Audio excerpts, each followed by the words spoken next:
트럼프 대통령이 DMZ를 방문해 김정은 위원장과 만나고 싶다는 글을 트위터에 올렸습니다. 북한은 공식 제안은 받지 못했지만 만남이 성사된다면 의미 있는 계기가 될 것이라고 밝혔습니다.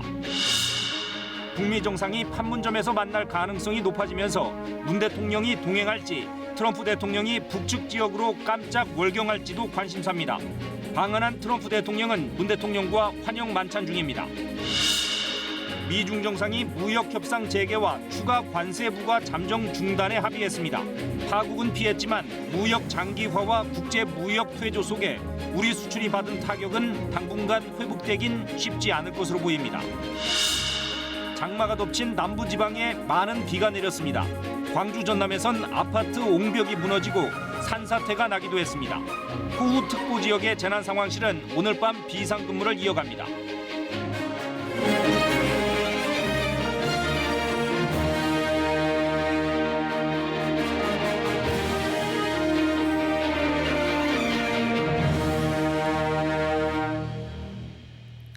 여러분 안녕하십니까? 9시 뉴스입니다.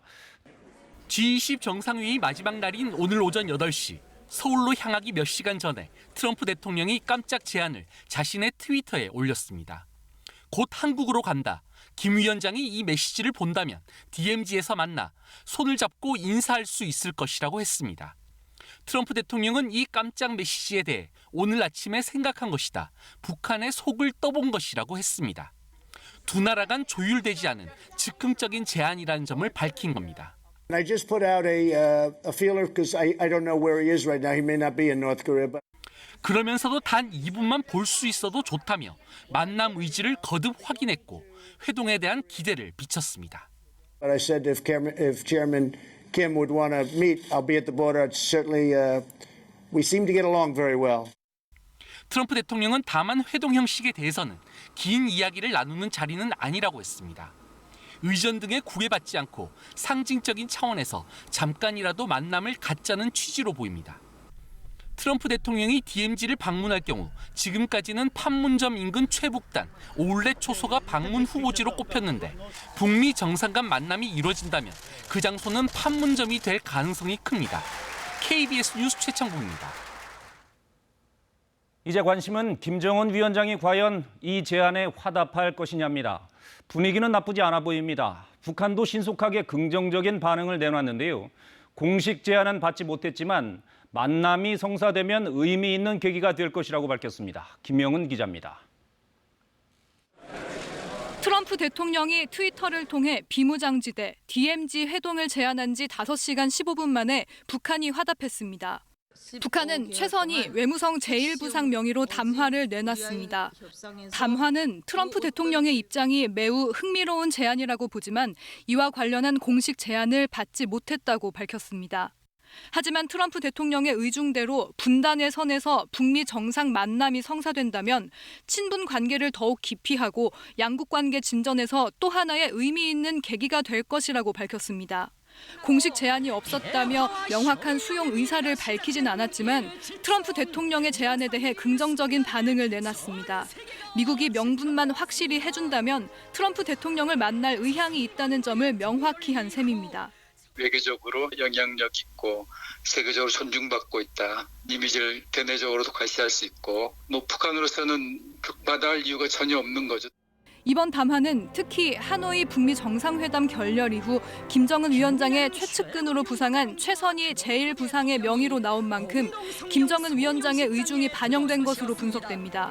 북한은 하노이 정상회담 결렬 이후에도 트럼프 대통령에 대한 신뢰를 지속적으로 밝혀왔습니다. 특히 김정은 위원장이 지난 23일 3차 정상회담을 희망한 트럼프 대통령 친서에 대해 만족을 표시했던 만큼 북미 정상의 판문점 만남이 성사될 가능성이 커 보입니다. KBS 뉴스 김영은입니다. 이처럼 트럼프 대통령 제안에 북측이 응답하면서 북미 정상의 깜짝 만남 성사 가능성이 높아진 분위기인데요. 만남이 성사된다면 장소는 역시 판문점이 유력해 보입니다. 김지선 기자의 보도입니다. Tomorrow we're going to the DMZ. I said while I'm there, I'll shake his hand. We get along. 미국이 만남을 정식 제안하고 이를 북한이 수락한다면 북미 정상의 만남은 성사될 가능성이 높습니다. 성사된다면 지난해 6월 싱가포르, 올해 2월 하노이 회담에 이어 세 번째 만남이 됩니다. 장소는 판문점이 될 가능성이 높습니다.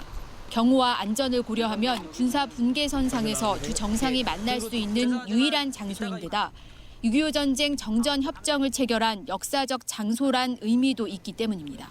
회담 형식은 의제를 논의하는 정상회담보다는 짧은 회동 성격이 될 것으로 보입니다.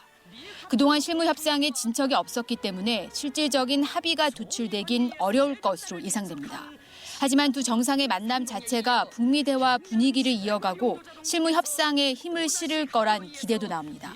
지금 상태로서는 이제 북미가 서로에 대해서 이제 그 협상 프레임을 다시 굴려야 된다는 그런 필요성에 공감을 하기 시작을 했다 이렇게 보여집니다. 그간 북미 정상의 만남에 대해 정해진 건 없다는 조심스러운 반응을 보였던 청와대는 오늘은 전향적인 반응을 내놨습니다. 북미, 남북미 등 모든 가능성에 대비하고 있다면서 실무 준비를 공식화한 겁니다. 청와대는 G20 정상회의 전부터 북미 정상회담 가능성을 열어놓고 실무 준비를 해왔습니다. 북미 정상의 첫 한반도에서의 만남, 가능성이 현실이 될지 주목됩니다. KBS 뉴스 김지선입니다. 지난해 4월 남북 정상회담 때 문재인 대통령과 김정은 위원장이 사이좋게 군사분계선을 차례로 넘는 모습, 역사적인 장면으로 남아있죠. 트럼프 대통령이 판문점에서 김 위원장과 만나게 되면 이런 장면이 다시 연출되지 않을까 기대감이 커지고 있습니다. 깜짝 만남에 이어 깜짝 월경까지 이루어지면 트럼프 대통령은 북한 땅을 밟는 최초의 현직 미국 대통령이 되는 셈입니다. 윤보미 기자가 보도합니다. 지난해 봄 판문점에서 열린 남북 정상회담. 두 정상의 만남 가운데 가장 주목받은 순간을 꼽으라면 바로 이 장면일 겁니다. 문재인 대통령과 김정은 위원장의 첫 만남. 반갑습니다. 아니, 정말 마음 선생이 지지 않고요.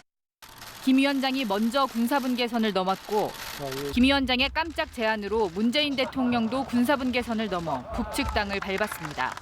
모두를 놀라게 한 이 깜짝 월경이 이번에 재현될까? 가능성이 아주 희박하진 않습니다.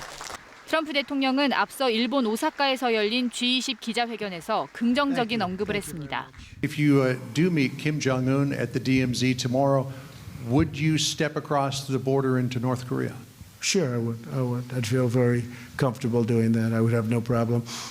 판문점은 1953년 7월 정전협정을 체결한 곳입니다. 트럼프 대통령이 이곳 판문점에 가게 된다면 그 자체로도 상징적인 방문입니다. 그런데 만약 군사분계선까지 넘게 된다면 더욱더 큰 역사적 의미가 부여됩니다. 이 경우 트럼프 대통령은 정전 이후 적대국인 북한 땅을 밟는 첫 현직 미국 대통령이 됩니다. 앞서 지미 카터와 빌 클린턴 전 대통령이 퇴임 후에 북한을 찾은 적은 있지만 현직 대통령이 방문한 적은 없었습니다. 5cm 높이 군사분계선을 정전 66년 만에 넘을 수 있을까? 내일 트럼프 대통령의 발걸음에 달렸습니다. KBS 뉴스 윤보미입니다. 네, 또 한 가지 관심을 끄는 건 문재인 대통령이 트럼프 대통령의 DMZ 방문에 동행할 것인가입니다. 사상 처음 남북미 정상의 3자 회동이 이루어질 수도 있기 때문인데요. 이병도 기자가 남북미 정상의 첫 만남 가능성을 전망해봤습니다. 문 대통령의 DMZ 비무장지대 동행 가능성은 곳곳에서 강하게 감지됩니다. 먼저 오늘 아침 G20 회의장. 트럼프 대통령이 문 대통령에게 다가와 내 트윗을 보셨냐고 물었고 문 대통령이 봤다고 답하자 함께 노력해봅시다 라며 엄지를 척하고 들어보였습니다. DMZ에 함께 가서 김정은 위원장을 만나자는 뜻으로 풀이되는데 청와대는 확인도 부인도 하지 않고 있습니다. 오후에는 청와대 공지문자에서 가능성이 감지됐습니다. 청와대는 월요일 트럼프 방한 기간 남북미 정상회담 계획이 없다고 공지문자를 보냈었는데 오늘은 남북미 등 모든 가능성에 대비하고 있다고 한 겁니다. 가장 큰 장애물은 촉박한 시간, 경호와 의전 등 불확실한 문제들 때문입니다.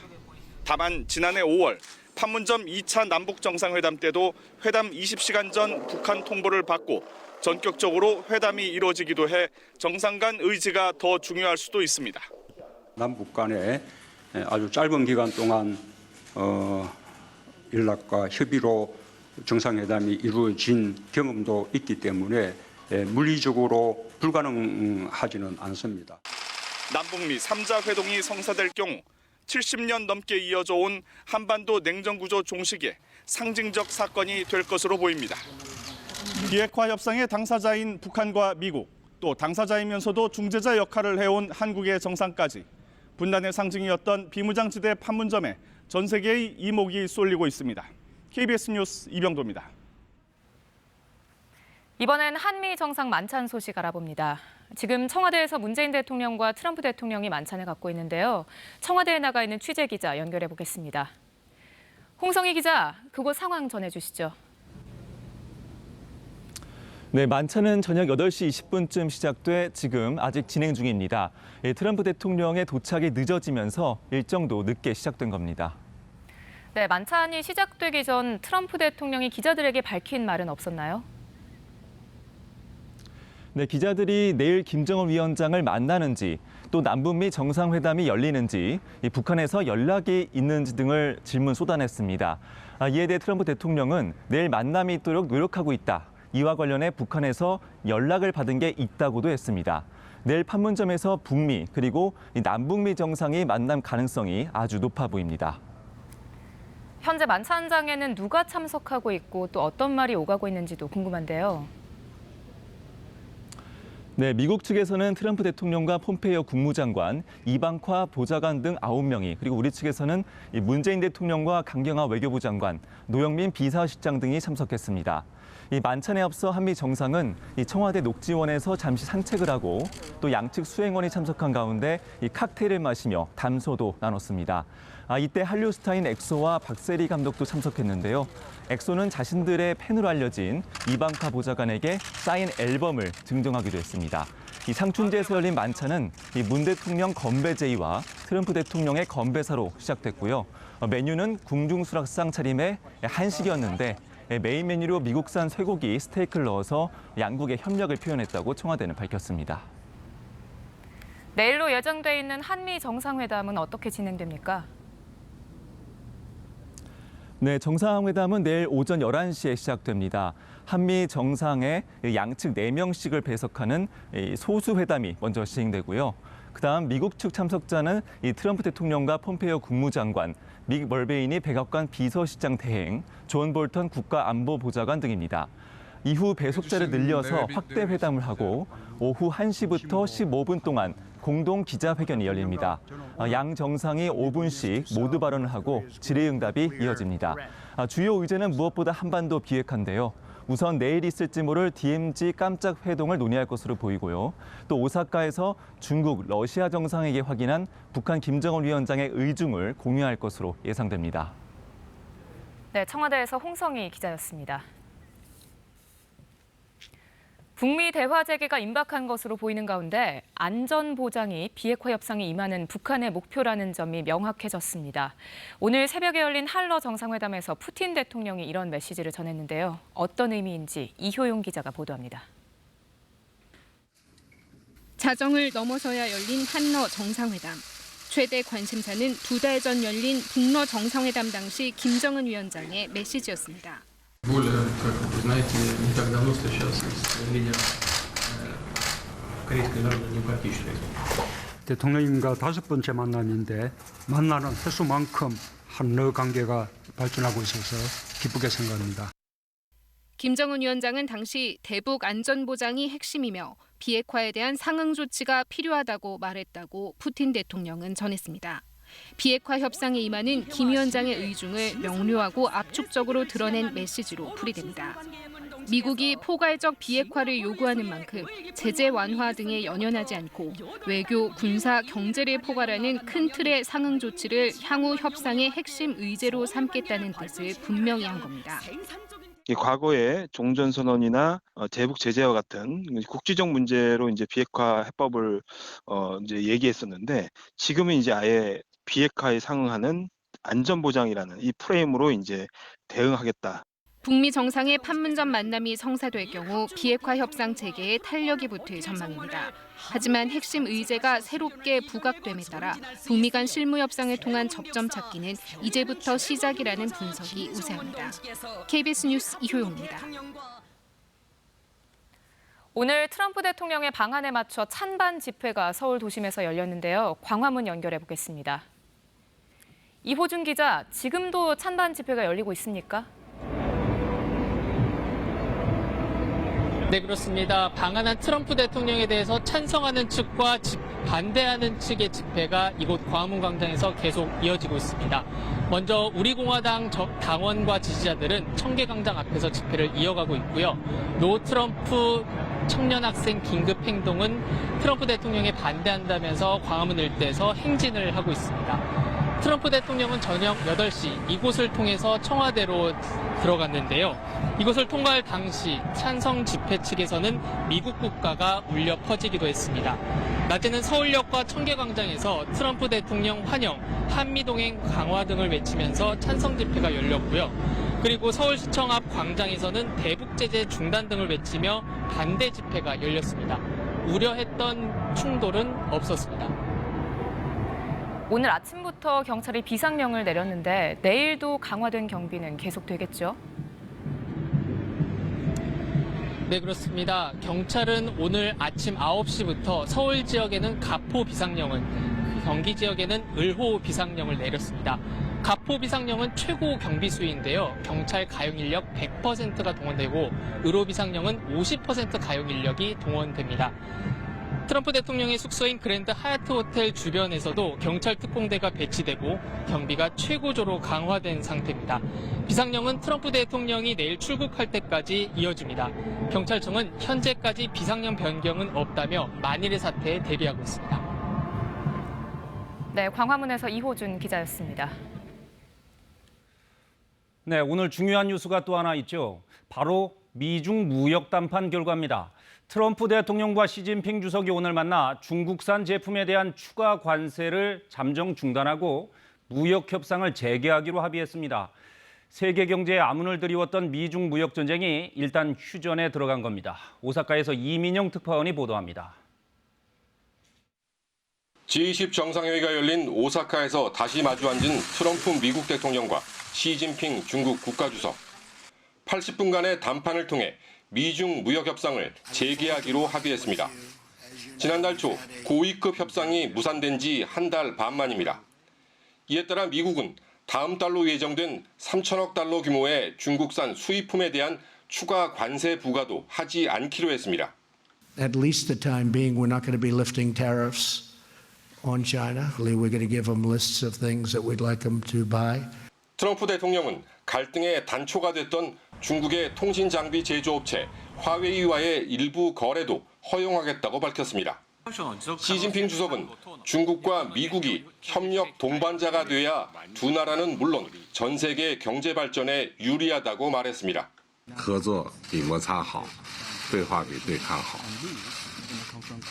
두 정상은 날선 신경전을 벌여 협상 전망이 어두웠지만 어젯밤 있었던 별도 회동에서 의견차를 좁힌 것으로 보입니다.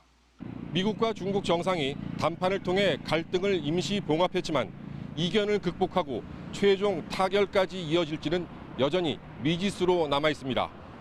오사카에서 KBS 뉴스 이민영입니다. 이렇게 일단 두 나라가 무역 협상 재개에 합의하면서 미국의 금융시장과 기업들은 안도하는 분위기입니다. 그러나 우려가 말끔히 가신 건 아닌데요. 미국 현지의 분위기를 알아보겠습니다. 뉴욕을 연결합니다. 김철호 특파원, 결과만 놓고 보면 미국이 공세 수준을 좀 낮춘 게 아닌가 싶기도 한데 트럼프 대통령은 이번 담판을 어떻게 자평하고 있나요? 훌륭한 만남이었다. 트럼프 대통령은 미중 무역 협상 재개를 알리며 시진핑 주석과의 회동을 이렇게 평가했습니다. 또 중국에 구매를 했으면 하는 제품 리스트를 중국에 제공할 것이라며 만족감을 표시했습니다. 어젯밤 시 주석과 함께 있었고 그때 많은 것이 이루어졌다는 말도 했는데요. 전날 별도 접촉을 한 뒤에도 본 회담이 길게 진행된 것은 휴전 선언을 두고 상당한 줄다리기가 있었던 것으로 보입니다. 네, 미국 기업들이나 금융시장의 반응은 어떻습니까? 네, 미중 양국이 최악의 상황을 피했다는 점에서 일단 안도의 한숨을 내쉬는 모습입니다. 두 나라가 파국으로 치닫는 것을 미루고 협상에 나섰다는 것 자체가 큰 성과라는 평가가 나오고 있습니다.